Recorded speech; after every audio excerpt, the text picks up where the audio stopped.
Hey all, Ron here from Military Images Magazine with a new episode of Life on the Civil War Research Trail. Some of the most poignant passages that I've read during the course of my research is when a soldier or a sailor who has been injured or has a disease and is dying doesn't realize that he is dying, and it runs a familiar course. The soldier or sailor is rallying after being grievously wounded or had been sick for a long time. They rally, they seem to be doing better, and then they take a turn for the worse and they quickly drift off until death. And so it is here, the case of Stonewall Jackson. I want to take you to May 10th, 1863, about 8 days after the Battle of Chancellorsville, where Jackson, you students of the Civil War know that Jackson was wounded several times by bullets from his own troops, an accidental wounding, amputation, eventually pneumonia set in and claimed his life. Oftentimes, when a soldier or sailor is on his deathbed, it's the surgeon, a nurse, or a friend who gives him the news. In this case, Stonewall Jackson's case, it was his wife, Mariana, who was called to his bedside to tell him. And in her book that she writes, After the War, The Life and Letters of General Thomas J. Jackson, Mary describes the situation. And before I read the passage, I want to share with you this engraving that appears of Mariana, daughter Julia, and Stonewall. It's an interesting engraving. If you look on the back wall, you will see images of Robert E. Lee, John C. Calhoun, the fiery senator from South Carolina, and George Washington. So that's the family portrait, gives you a sense of the connection that they had and a sense of the likeness, albeit a lithograph of Mary. So she's called into the room on May 10th, and there's no chance. The doctors have determined that Stonewall is not going to recover, and she's going to tell him what's happening. So here's the passage.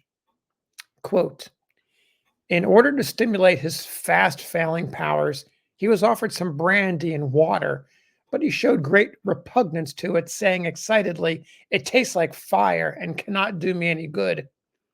Early on Sunday morning, the 10th of May, I was called out of the sick room by Dr. Morrison, who told me that the doctors, having done everything that human skill could devise to stay the hand of death, had lost all hope, and that my precious, brave, noble husband could not live.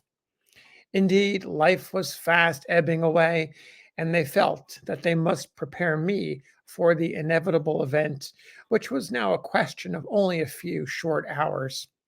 As soon as I could arise from this stunning blow, I told Dr. Morrison that my husband must be informed of his condition. I well knew that death to him was but the opening of the gates of pearl into the ineffable glories of heaven, but I had heard him say that although he was willing and ready to die at any moment that God might call him, still he would prefer to have a few hours' preparation before entering into the presence of his Maker and Redeemer. I therefore felt it to be my duty to gratify his desire. He now appeared to be fast sinking into unconsciousness, but he heard my voice and understood me better than others, and God gave me the strength and composure to hold a last sacred interview with him, in which I tried to impress upon him his situation and learn his dying wishes. This was all the harder because he had never, from the time that he first rallied from his wounds, thought he would die, and had expressed the belief that God still had work for him to do and would raise him up to do it. When I told him the doctors thought he would soon be in heaven, he did not seem to comprehend it and showed no surprise or concern, But upon repeating it and asking him if he was willing for God to do with him according to his own will, he looked at me calmly and intelligently and said, "Yes, I prefer it. I prefer it." I then told him that before the day was over, he would be with the blessed Savior in his glory. And so he was. A few hours later, after drifting off, fading into unconsciousness, he drifted from this earth. And Mary was there to be with him in those last hours, being with him, possibly hoping against hope that somehow miraculously he would come out of it. Of course, he wouldn't. The grief throughout the Southern Confederacy, Robert E. Lee, famous words about losing his right arm, losing his best lieutenant, all the comments shared by the various generals and individuals in Virginia and throughout the Confederacy. Stonewall Jackson, dead at 39. Thanks for listening.